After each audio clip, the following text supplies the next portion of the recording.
It is exactly 10 o'clock this third day of February 2020. Welcome to News Tonight. My name is Wadulo Mark-Arnold. I will be shortly joined by Mugalu Muhammad on the sign language. Let's take a look at tonight's top stories. In our headlines, Israel to open the embassy in Uganda and start direct flights to Entebbe. In other news, police stranded with 7 unidentified unclaimed bodies. On international scene, Hong Kong hospital staff strike to demand closure of the China border. And in sports, KCC AFC draws Bukedia TC as Villa books date with Kajansi.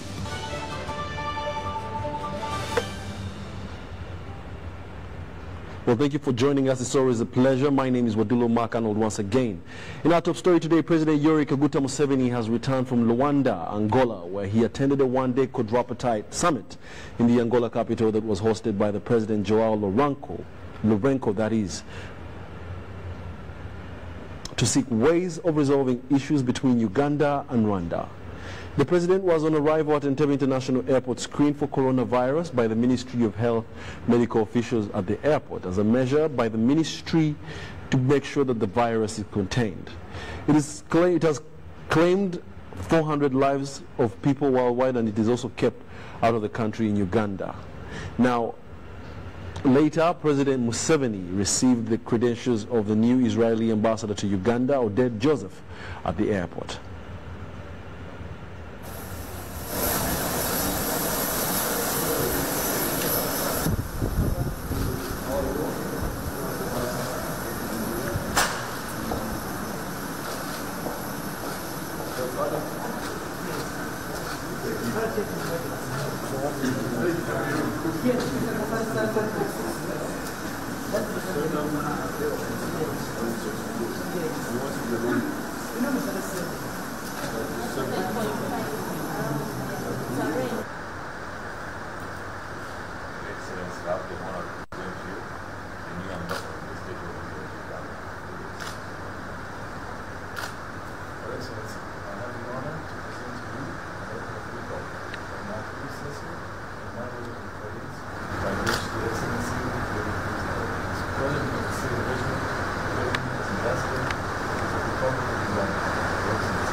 Now, still on the same, the Israeli Prime Minister Benjamin Netanyahu has concluded his one-day official state visit to Uganda at the invitation of President Yoweri Kaguta Museveni. Now, the Prime Minister Netanyahu, who arrived in the country today in the afternoon, was accompanied by his wife Sarah Netanyahu, who were received at State House in Entebbe by President Museveni and his wife, Education and Sports Minister Janet Museveni Kataha. Now, during his stay in the country, Prime Minister Netanyahu held bilateral discussions with the President Museveni at State House in Entebbe. Addressing the media at the conclusion of the Prime Minister's visit, President Museveni said that he, together with his guest, had a long discussion of mutual importance between Israel and Uganda in the area of defense and security, agriculture and industry. On his part, Prime Minister Netanyahu said that Israel will never forget the historic friendship and bond between Israel, Uganda and the African continent.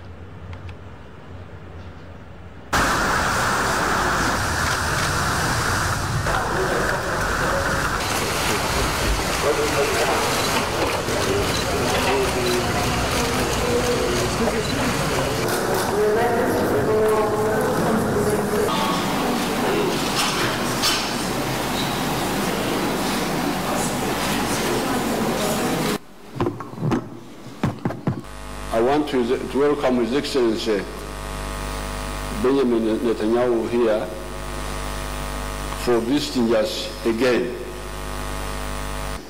Israel is coming back to Africa, and Africa is coming back to Israel in a big way. But what is comforting and what is ripening is our cooperation in many, many fields. We're open to do more, including in cyber. And let me say there are two things that we want to very much to achieve, and we discussed in this visit. One is direct flights from Israel to Uganda, direct flights, because that will enable our friendship to flourish. And second, I have a simple suggestion that you'll have time to consider, Mr. President, my friend. You open an embassy in Jerusalem, I'll open an embassy in Kampala. And if a friend says, I want your embassy here, rather than there, I don't see why it would be. We are really working on. We are studying that. About the aeroplanes, definitely we shall work on that. We have revived our airline. I would invite LR to fly direct to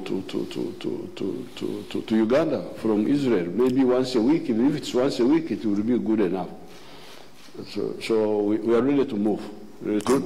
We shall do it. Thank you. Thank you, Mr. President. Thank you.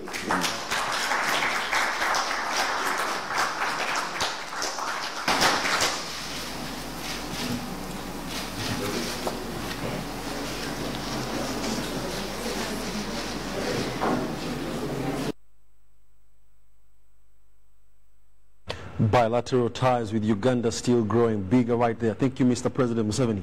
In other news, police have 7 bodies unidentified persons who allegedly died last week from different parts of the country.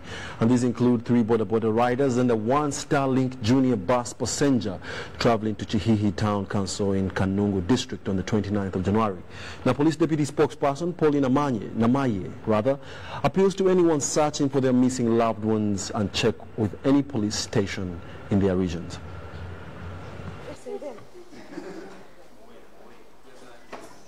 Police have released a list of crimes and other related events for last week, indicating that close to 10 people died under unclear circumstances.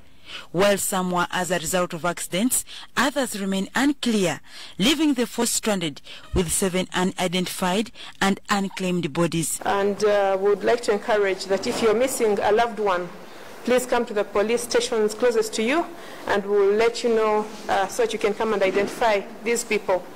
During the same week, one Ashraf Kasim, a UPDF officer attached to Uganda Wildlife Authority, died after he was attacked and killed by elephants in Nyamugasani. The community was attacked by an elephant, and in an attempt to shoot the elephant attacked him and killed him. So I would like to encourage communities as much as possible to live in harmony with these animals. Police cautions the general public and border cyclists to be vigilant. 2 is to ensure that if you're going to take a passenger whom you're not used to, whom you don't know, please try to make sure that you don't take them in dark areas. 3 would like to encourage riders to also retire, to have a point in time during the day, evening, to retire from work. Meanwhile, police have issued traffic guidelines and cautioned schools and parents to be vigilant as this year's education calendar starts. Surveillance and crime intelligence, especially in and around banking malls, has also been enhanced to ensure that those who are paying school fees are able to pay safely. Relatedly, police are investigating a number of cases, including defilement in Rampara and Chikobe districts, and attempted murder, as well as kidnap of an 11-year-old girl in Wakiso. There are incidences of, we had an incident of suspected drowning, 2 incidences, and this happened on the 28th. One was in Lake Victoria at Chigo Prison. We also had an incident of attempted murder on the 28th at Kabumbi Zone, Nansana Municipality, Wakiso District, where we suspect mother, Nagai Juliet, to have picked her son, Lukwago Badru, 9 years, from sleep, carried him and threw him in a nearby swamp, where she left him for dead. Dorcas Kimono, UBC TV News. Still more news from Kampala. The Kampala capital city Lord Mayor Erias Lukwago wants the implementation of the newly passed KCCA law to be suspended. Now he claims that the law has stripped him of powers on budgeting preparations and planning for the authority, vesting them in the executive director and the city minister. As Philip Aguta reports, Lukwago wants the law suspended till Parliament fixes the defects in it. The struggle for power in Kampala Capital City Authority between the Lord Mayor, the Executive Director and the City Minister still linger after a law presumed to have harmonized it was passed. Lukwago claims the law, which was passed by Parliament last year and assented to by the President, has given the powers for preparing the KCCA budget to Executive Director, besides to the office of the Lord Mayor. So those two provisions are key. One, actually, they constitute what we call the executive powers.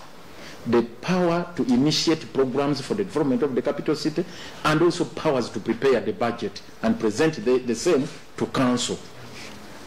So now, if you give away the same powers to the office of the executive director, you are reenacting the same problems we have had before. You are creating the same landmine that has bedeviled this institution, that has disturbed this institution. Lukwago also alleges that Section 16 of the new law has given powers of planning processes to the city minister instead to the office of the Lord Mayor. Again, it comes as a surprise and a shock to us that the same clause has been smuggled. I'm sorry to use that language, but there is a clause that has been smuggled into this act, giving the Minister for Kampala powers. The new law also phases out 4 councillors representing professional bodies of lawyers, engineers, architects and doctors. Question we are asking, do we chase them away right now before they expire of their term of 5 years? How are you going to handle that? I have heard people saying, no, they are going to be compensated for the remaining period. No. If you're elected in office, you're not simply elected to earn a salary. You're elected to serve. So how about the people who elected them? Are they also going to be compensated? If you are compensating these 4 councillors. As a result, the Lord Mayor wants implementation of the new passed KCCA law suspended. So we have invited the Parliament to take a decision and have this law halted, the implementation of this law halted forthwith. On my part, within the powers I have as the Lord Mayor, I have called off all activities geared towards the implementation of this law. It's not clear whether Lukwago's contentions will stop government from implementing the new law. For UBC TV News, I am Philip Aguta in Kampala. In other news, following a recent quadripartite summit in Luanda, the capital of Angola, to resolve the Rwanda-Uganda frosty relations, observers have expressed optimism. The former permanent Ministry of Foreign Affairs Ambassador James Mugume is hopeful that the border will be opened when the 2 heads of state meet again. Now, Michael Jordan Lukoma met Ambassador Joram Mugume in an exclusive interview.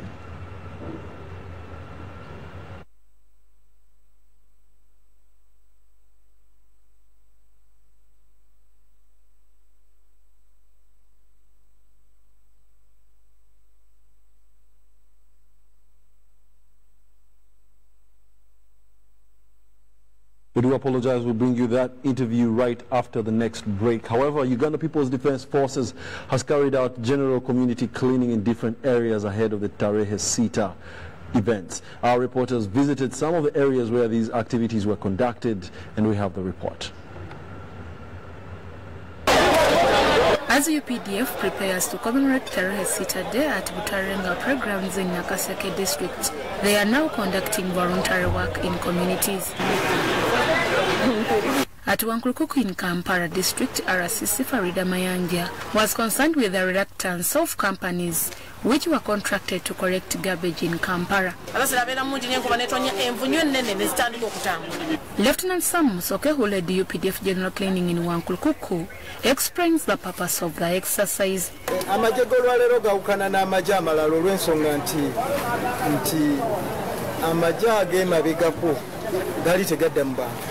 Wankulukuku residents claim that they are overwhelmed with charges for garbage collection.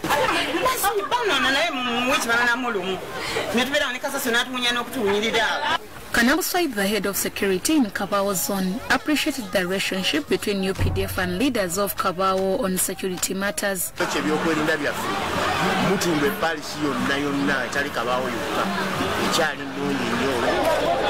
In Jinja, Uganda People's Defense Forces also conducted community general cleaning.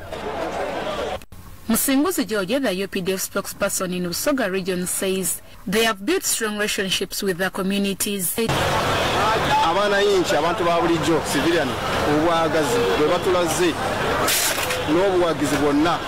800 soldiers are engaged in the cleaning Jinja market and other surrounding areas in Jinja. We are so much pleased to invite you today, and we are so grateful as the village of Aldina and Jinja for the good work that you have done for us, for the good heart that you have been showing us in various areas, and we are so grateful and we promise to be with you in whatever that comes. Tarehe Sita is the day the NRA launched their 5-year guerrilla war with the attack of Kabamba Barracks in Mubende. Uganda People's Defense Forces will commemorate that day on 6 February in Butareja Playground in Nakaseke district. Namamode Deborah reporting for UBC.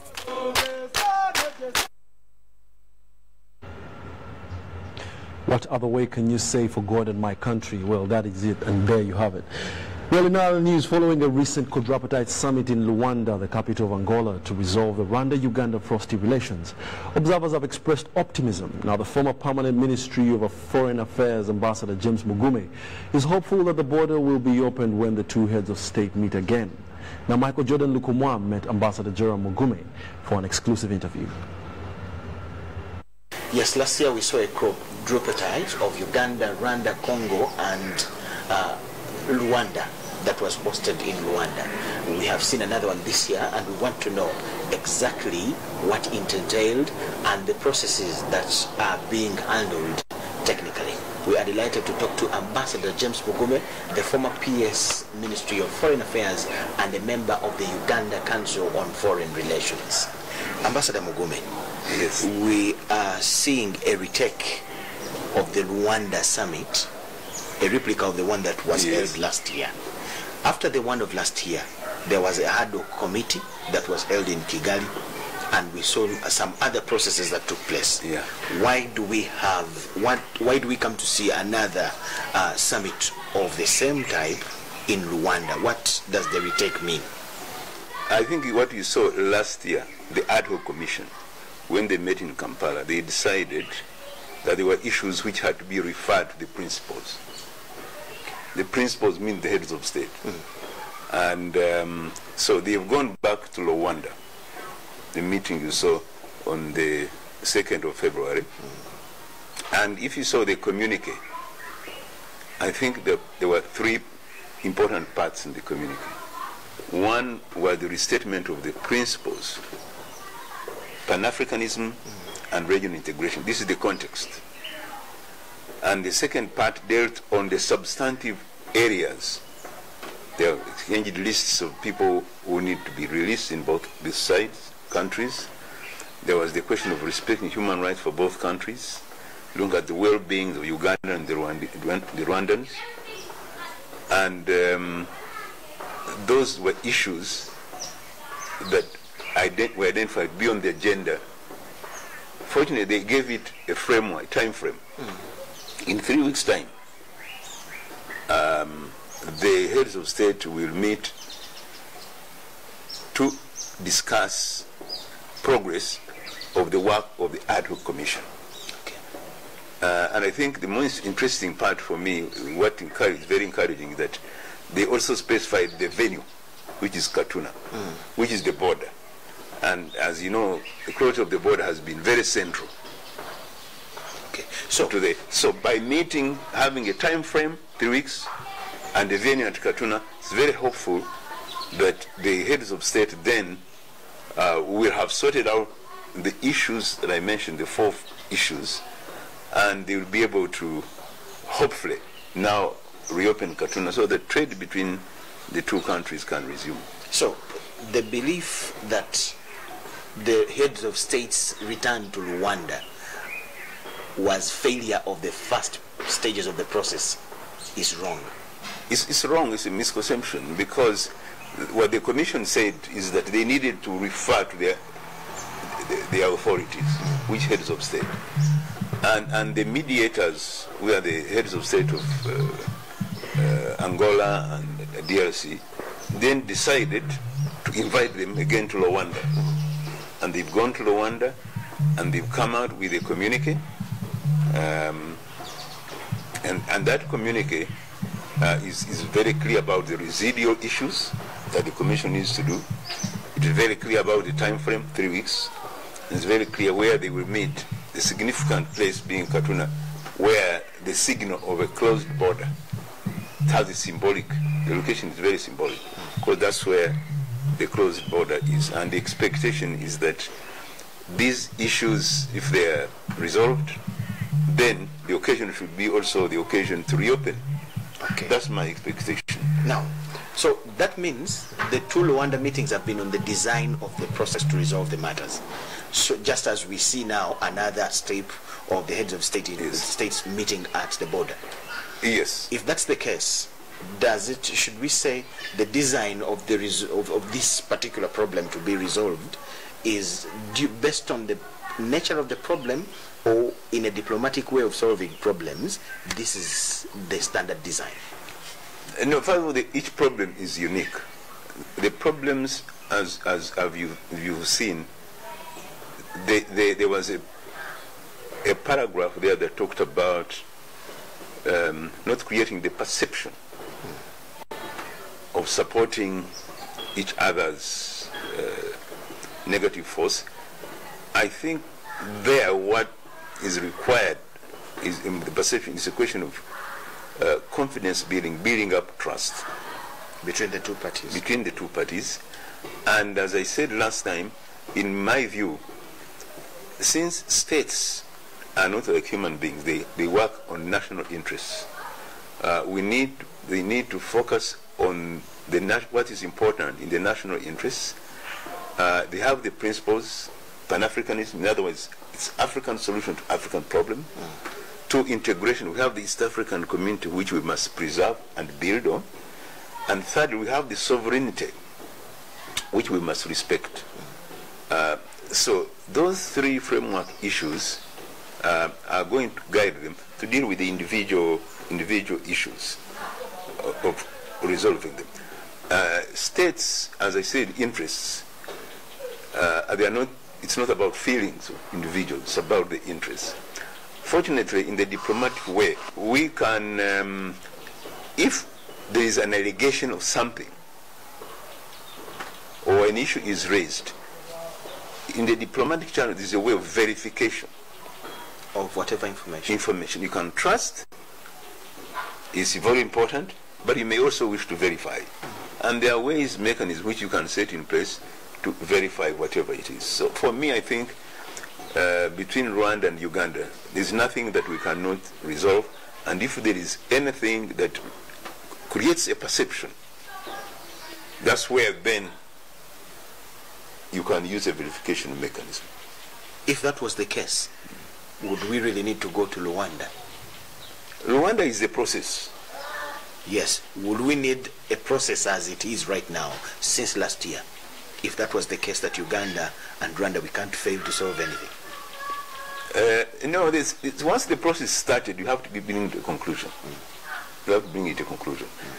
We have a mechanism, we have a time frame, and now we have a date and a location for resolving it. So the issues, as I had said last time when we met, that relate to the sensitive areas of sovereignty have to be handled carefully. Okay. Let us be clear that in international relations, interests of states are what guides the process. Okay. What do you envisage of the meeting we expect in 3 weeks at Katuna border? I'm an optimist. I expect the Katuna, it will be also an occasion to reopen almost after 1 year. It will be an occasion to reopen the border. And as you saw, they were talking about the well-being of people. I'm sure the people on borders, both on the Ugandan side and on the Rwanda side, who do business naturally, their economies revolve on trade. So are people near the Kenyan border, so are people in Sudan, so are people on DRC. And when you close the border, interfere with their lives. True. And it's mentioned that their interests should be taken into account. Okay. So you see the border being opened this time when the heads of states meet there? Yes, I'm almost confident that this is what they will seek to do. And you saw the Ugandan, I think, the tweet. Now we have the tweet diplomacy, saying that Uganda will do everything possible to implement the commitments, and I'm sure Rwanda will do the same. So if that happens, and we have mechanism to make sure that we exist diplomatically, then I don't see why we should not reopen the borders, and the rest of the other issues can be dealt with as trade resumes and normal relations take place. Technically, in a diplomatic understanding or perspective, what may come up and block the way of opening the borders? The two countries that can have a responsibility to avoid. What can break is if you don't build enough trust. You see, because there are many, we have to trust each other, because in the case of Uganda and Rwanda, you have split populations. There are people who have half their families are in Rwanda, half their families are in Uganda. They trade with each other. We have worked together for a long time. There had been issues. The Mhazi Reconciliation 2011 resolved those issues. We can do that again. That can be done again.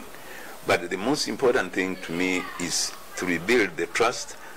Otherwise, like all neighbors, there are going continuously to be issues that need to be dealt with. You cannot say this is the end of history. We have solved it and there will be no issues. But what is important is to rebuild the trust, set up a mechanism. If there is an allegation, it can be verified. We've done this before, and I think it can be done again. Okay. So it is only failure to build trust at either sides that can block the reopening of the border. If there is a gap, if there is a gap, we may see the border not opened in the 3 weeks. Yes. We wait. Yes. What does that mean? Will that mean now for the process, for all of us who enjoy business at the border? In case, what will that mean if we don't see the border opened at that meeting? Of course, I know many people who do business with Rwanda. They are hurting, and I think on both sides. And they can't wait for that day. They can't wait. That's what they are looking for, because for their normal lives depend on it. And I think both governments now see the need, both for our bilateral relations and for the interests of East African integration.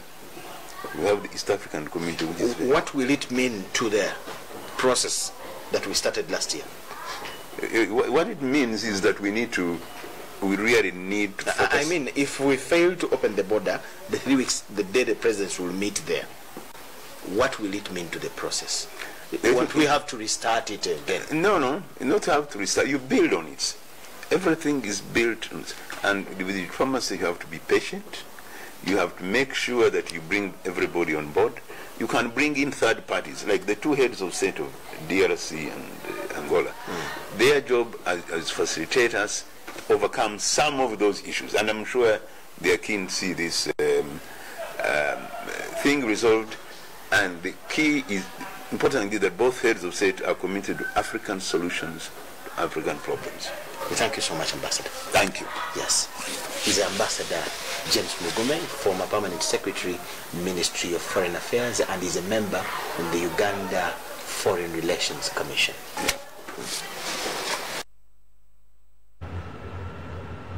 Ambassador Mugume there speaks out on the bilateral ties between Uganda and Kenya. Well, we shall be updating you on more developments right about now. Let's take a short break and we shall be back with more news tonight. His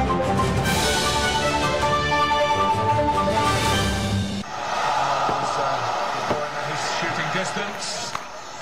He's on target. Mama Naro, sweetie Bambi, where are you? Perezako simu, I wanted to get some soup. Oyagala wankoko? Obo wente. The soup you want is for MTN. Mulimuchi? Daily band, I can call any network. Olimba. Chikuru wakana nyuburingi, phone I show you. We have added more Kasupu to MTN daily voice bundles. You can now call all networks using the same voice bundle at the same price. Dial *160*21# to load an MTN daily voice bundle and call any network. Everywhere you go, MTN.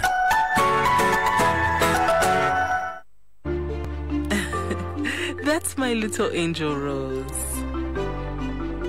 Together with millions of other children, my daughter Rose is assured of learning something new every day. Moses, my husband, just like many other commercial farmers, has his business supported so he can provide for us. When my other little one was on the way, even with my pregnancy complications, it was a quick, smooth ride to Mulago Specialized Women and Neonatal Hospital. Also, my new baby was able to make it through his first days with the help of specialized equipment thanks to the reliable electricity which has also been extended throughout the country. All this and more has been made possible because of you. Join us and together let's do more for our country. Get your free tin at www.ura.go.ug. Thank you for paying your taxes. Uganda Revenue Authority. Developing Uganda together. It's no secret that ICT makes learning easy. The strides made in our field could not be possible without it.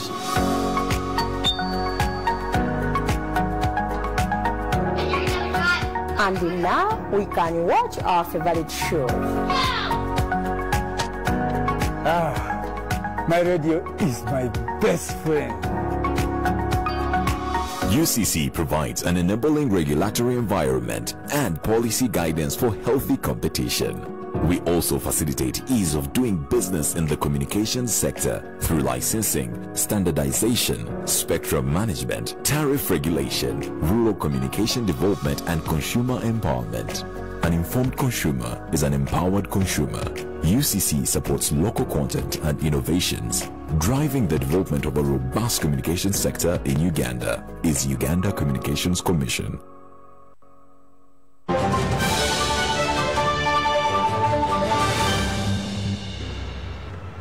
Welcome back. You're still watching the news tonight here on UBC TV, broadcasting live from Nile Avenue. We're also streaming live on Facebook and YouTube under the tags UBC TV Uganda. Now, in our next story, former Kenya Vice President Dr. Stephen Kalonzo Musyoka has called on African leaders to set ahead regional integration for growth and development in Africa. He says the closure of Rwanda-Uganda border affects the progress of the East African community integration. And the Nigeria High Commission to Uganda Ambassador Dr. Erubon Nyan Eyoma Asuko advised Africans to unity and resolve political conflicts. Trade in among the East African member states can increase region economic base as long as there is movement of goods and services within member countries. According to Kenya former Vice President Dr. Stephen Kalonzo Musyoka, East African community integration is for the best of member countries. He was launching a book, The 7 Steps to Spiritual Maturity, in Kampala. Economic integration is also the way to go, because Africa was looking at the 4 pillars: the East African community, the ECOWAS down there, ECOWAS of course in West Africa, and SADC, and the community, and of course the North, as building blocks towards integration of Africa. What are we doing now with the East African community? Suspicion again. The border between Uganda and Rwanda is closed. Burundi is not getting right. He lauded President Yoweri Museveni for his efforts towards unity and patriotism in Africa. I would like to suggest, not because I'm here in Uganda, that President Yoweri Museveni should take leadership and remind Africa that the time for Africa is now. According to the coordinator, Priests and Kings Emeka Okoye, Africa has everything to sustain an independent economy without aid. He says Africa should control its resources and strive for value addition. The only resource that is stable is gold. Every country in Africa has gold. But you will get your gold from the ground, you will take it to Switzerland, and put it in a safe, and they give you a piece of paper. This is a piece of paper. Junior High Commission in Uganda, Ambassador Dr. Edwin Nyanayoma Ashuku advised Africans to unite for the development of Africans. They should unite for the development of Africa. I'm happy to say that I tell everybody that Uganda is one country that is really showing the rest of Africa example in Pan-Africanism.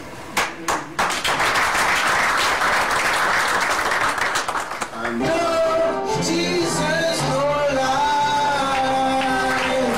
Abraham Robert Bwaita, UBC News.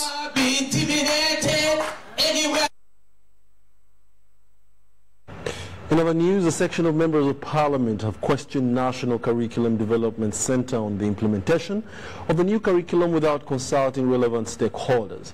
Now, they claim that the new curriculum excludes subjects like agriculture but incorporates new ones like Kiswahili. The members say that the implementation of the program should have been undertaken in phases, gradually after consulting all the relevant stakeholders. Last week, the Minister for Education and Sports, Janet Museveni Kataha, directed the ministry to roll out countrywide trainings for all teachers in schools where the program is to be implemented. To, for example, have Swahili as a compulsory subject in S1 and S2 as it is being proposed, you need a minimum of about 5,000 teachers across this country. Swahili is not worth, making it compulsory to our learners. It is a hobby and should only be treated as so. Secondary school subjects, they are elective subjects and compulsory subjects. Uganda's history, even now, if you go to any class, from P3 up to P7, children are asked, what is the backbone of Uganda? The backbone of Uganda is agriculture. Now, agriculture has been turned into an elective, then PE has become compulsory, and political science and Swahili. But when you are talking about self-sustaining citizens, do you think they will self-sustain themselves in Swahili and agriculture and the PE, or they will be self-sustaining in agriculture?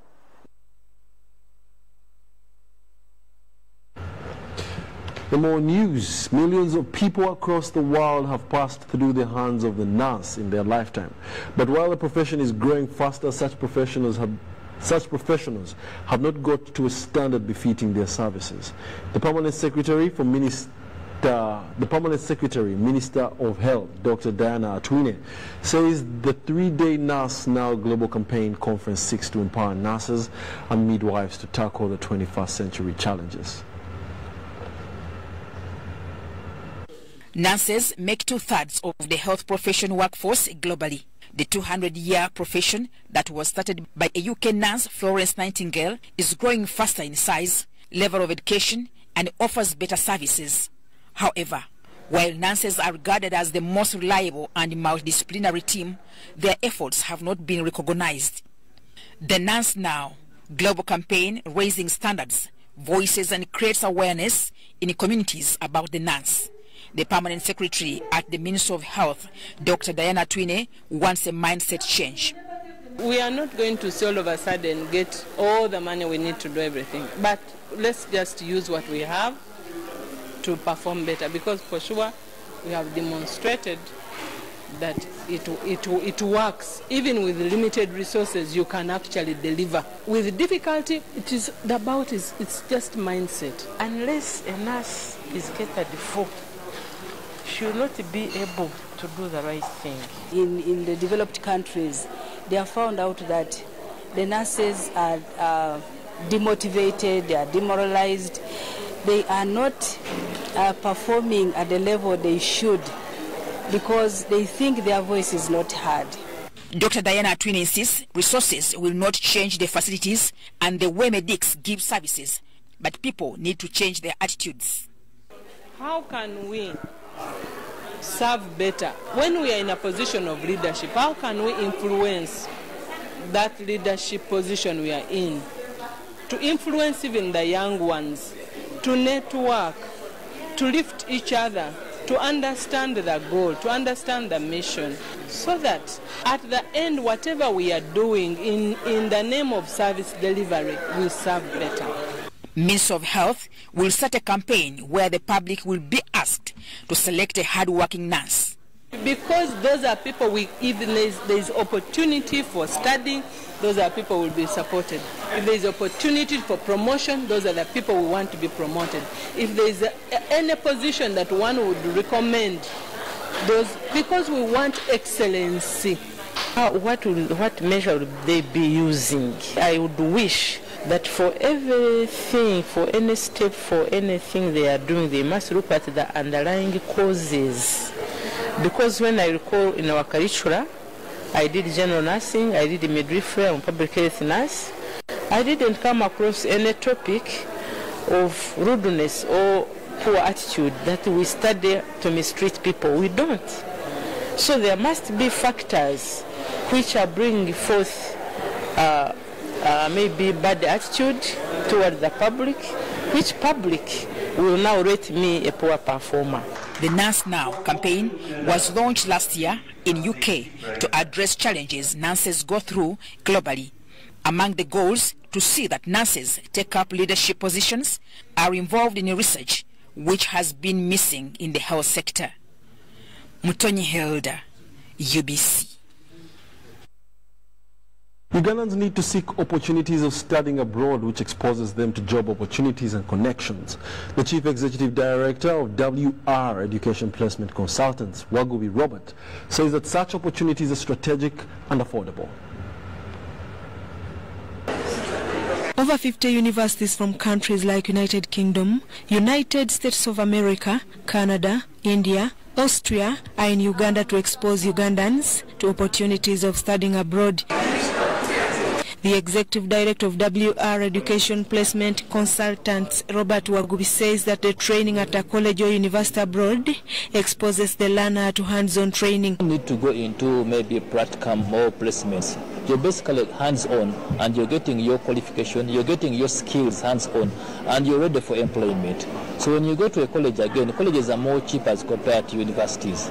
Again, through college, you can have what we call a 2+2. You study 2 years in college, transfer your credits, and go into university. So in 4 years, you get to qualification. There are also other opportunities attached to studying abroad. Investing in your child's future, investing in their education in Canada is one of the best investments you're ever going to make. Certainly, we work with WR Education here in Kampala. They can help you navigate the system. However, I do want you to know that placing your child into institutes like ours, the outcomes for these young people is extraordinary.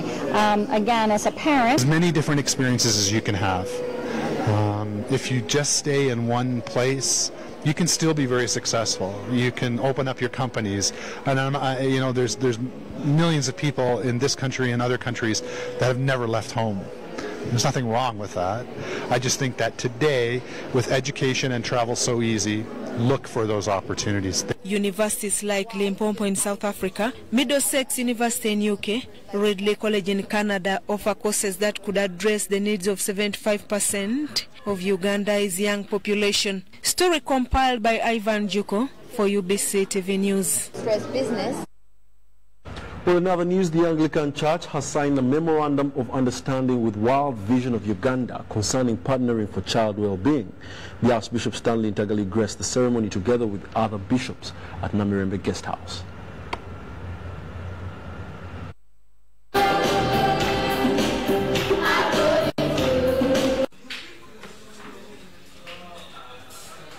There is a great concern on children in society who are sexually abused, abducted, tortured, while others are neglected by parents and relatives. The church launched a campaign to see that the children are protected. Church of Uganda has been having a year for children, 2019 and 2020. Since the launch was done in 2019, we had some strategies to reach out to the church to be able to make some strides on the work they do. For example, we have seen most of the bishops now and the reverends, the clergy, have all now started talking about children, because we realized that it was not something we were talking deliberately. We needed to be deliberate, and now we have become deliberate. We are intentional talking about children. While addressing the bishops, Archbishop Stanley Ntagali noted that through partnering with World Vision of Uganda, there is hope that children can be nurtured spiritually. Church is becoming the voice of the voiceless and being intentional to reach out with the practical love of Christ to the children and their families with a message of hope. Our theme, take care of this child, from Exodus chapter 12 verse 9, is a call to give every child an opportunity to grow and excel.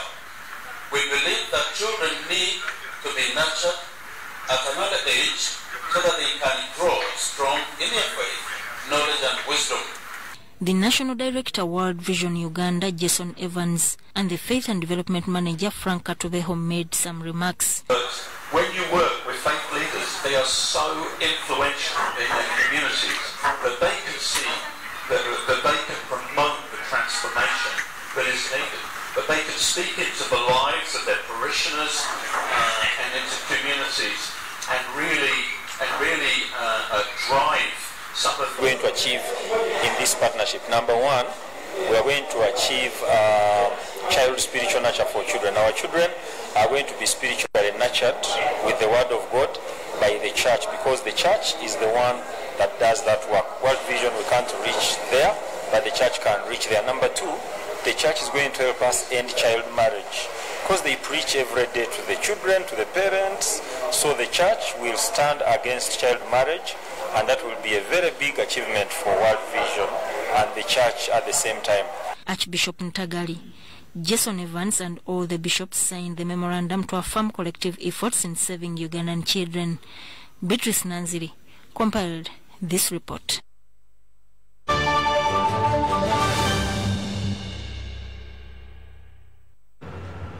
Well, in the world of business, the community in Uganda, the business community rather in Uganda, is currently contemplating new import and export markets following the outbreak of the coronavirus in China. Major airliners plying this route have cancelled flights to the Asian nation, and this has left many traders in contemplation. China is Uganda's biggest trading partner, with imports standing at over $800 million and exports at around $50 million, according to a 2018 report by Ugandan National Bureau of Statistics. Following the outbreak of the coronavirus in China, movements have been halted as traders who largely depend on China count losses. We don't overstock in most cases, but whatever stock we have, what if it gets depleted? Getting in new stock won't be an easy thing. Probably when you get an opportunity that there was someone who had already had some containers coming in, and you get from those ones. But what if it prolongs? The chairperson, Kampala City Traders Association, Everest Kayondo, says that China is an ardent trade partner with Uganda.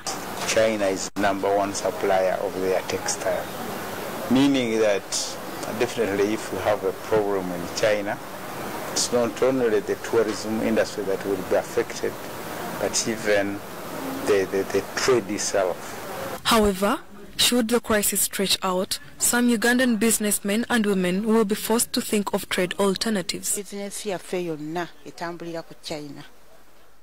Once the virus spreads further, it will affect smooth running of our businesses. China is our trade destination for cheap commodities. We might have to opt for countries like Dubai. Airports have been closed, which means we are unable to fly in goods from China.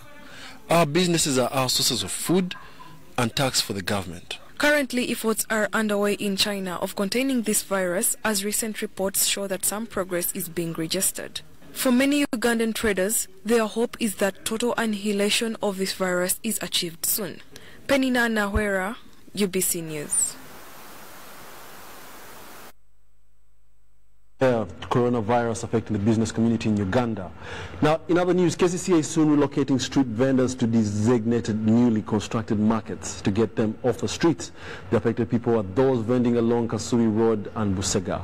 KCCA Executive Director Chitaka Andrew told the press at Media Center in Kampala that 89 billion Ugandan shillings has been set aside to construct traffic control centers. Ivan Carr reports. Kampala Capital City Authority is to embark on the construction of a traffic control center at Kampala Capital City Authority headquarters in Kampala. The center will monitor traffic flow in the city. Construction will kick off in April 2020 and the entire project will last 2 years. 89 billion shillings is to be spent on the project. As you can see, there's a lot of traffic in the city, and it is very, very difficult to control it without traffic junctions. So we are progressing very well in that area. Government is supporting the construction and renovation of drainage systems to end flooding during rainy season.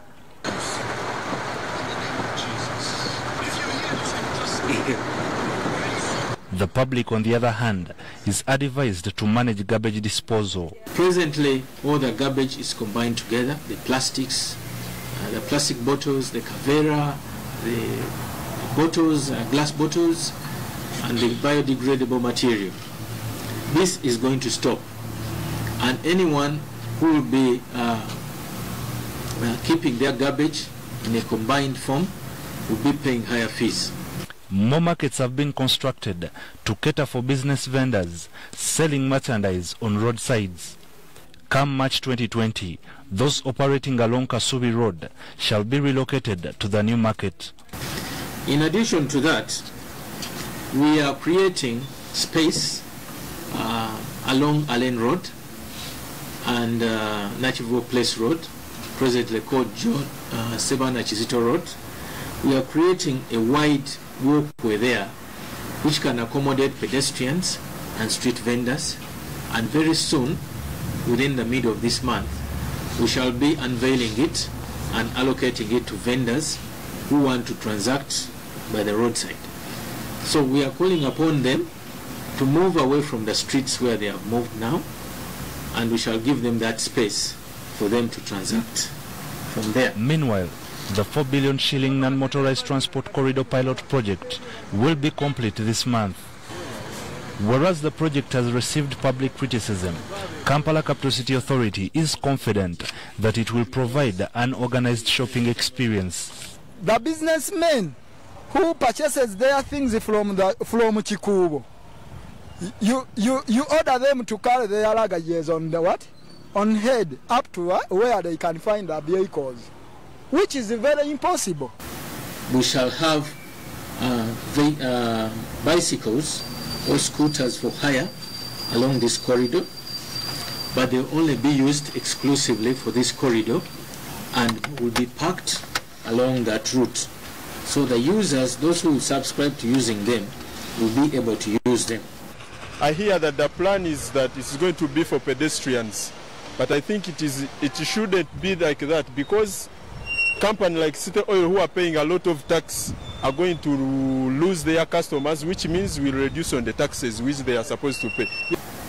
But I want to assure them that all this will be in the past once the NMT is operating properly. Most of the works in KCCA roadmap shall be complete by the end of 2020, though more work lies ahead of maintaining, renovating many roads in the city centre that have outlived their use to ensure a sustainable transport system is achieved. Ivan Kahwa and Sebbira Andrew, UBC News.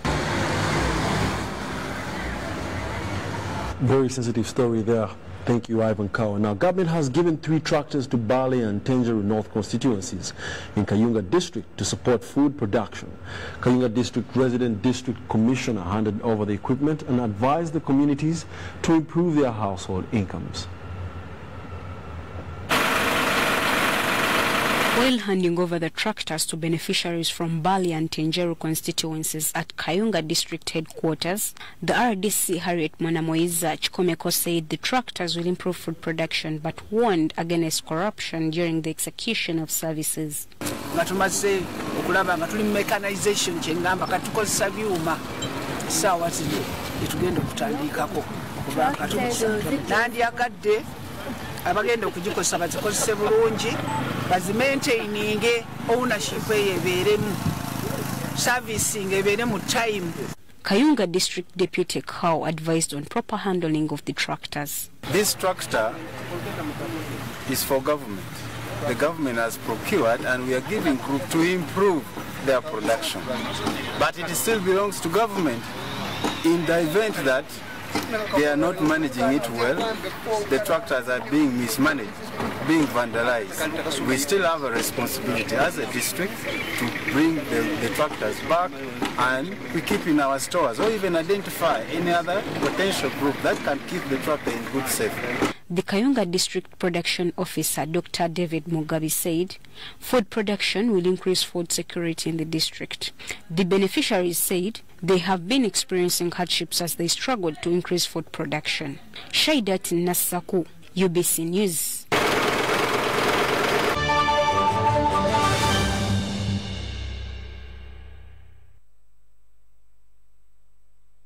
On the international scene, hundreds of hospital workers in Hong Kong have gone on strike, demanding complete closure of the border with the mainland China to reduce the risk of the coronavirus.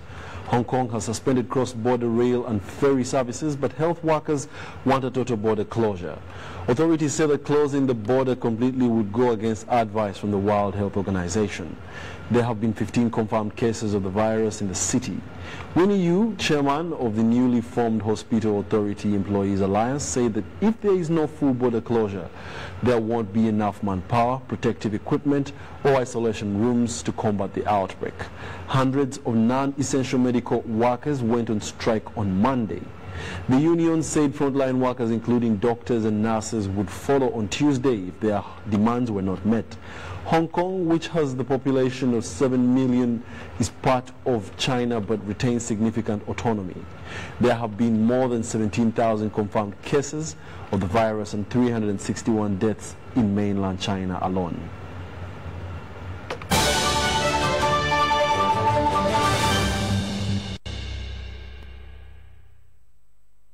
In the world of sports, the Uganda Cup round of 32 draws have been conducted today at Fufa House Mengo, with record winners KCCA FC drawn with big league side Bukedia Town Council.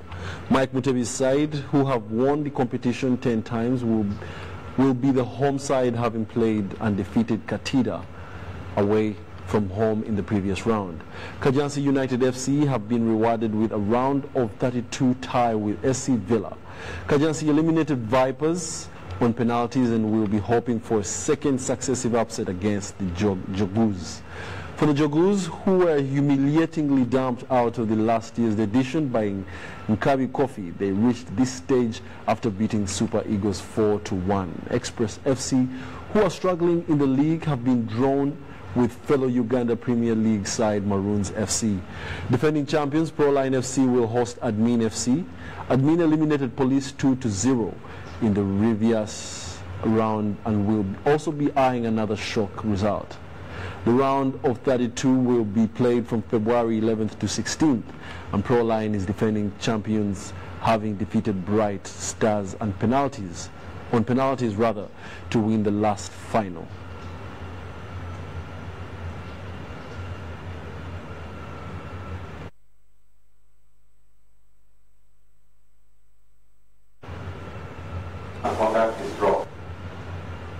Well, let's now take a look at the weather update.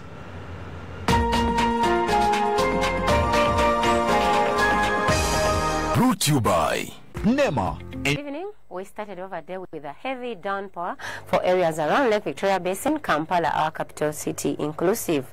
And by 9 a.m. this morning, we received a rainfall report from our selected stations we have across the country. That is Kabale having 31.7 millimeters, Buginyanya 12.8, Wadelai 3.6, Kalengere 1.8, whereas Boshenyi reported 1.5 millimeters. And from the satellite image taken over Africa today, it is indicating that we are receiving moist winds from Congo forests towards our country, and the rain belt is still over our country, leading to the wet activities we are experiencing in different parts of our country. Tomorrow morning we are expecting rains in the southern stretch of the country together with the central. The northern stretch we are expecting sunny intervals. Later in the afternoon we are expecting thunder showers in most parts of our country. The maximum temperatures will rise to 29 degrees centigrade for the northern sector. Around Lake Victoria Basin, we are expecting them to go up to 27 degrees centigrade. And for Kabale Highlands, a maximum of just 22 degrees is expected. Elsewhere on the globe, we are expecting thunder showers for Kigali at a maximum of 26 degrees centigrade. Rains are still expected for Paris and Mombasa. Sunny conditions for Dubai at a maximum of 20 degrees centigrade, whereas cloudy conditions are expected for London. Thank you for keeping us company. Join us tomorrow, same time. Have a blessed night.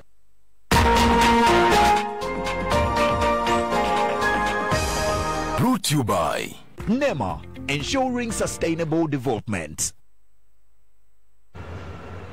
Well, we've come to the end of our bulletin. Let's take a look at the top stories before we sign out. Israel to open. Police stranded with 7 unidentified unclaimed bodies. Hong Kong hospital staff strike to demand closure of China border. And the sports, KCCSC draws Bukedia TC as Villa books date with Kachansi.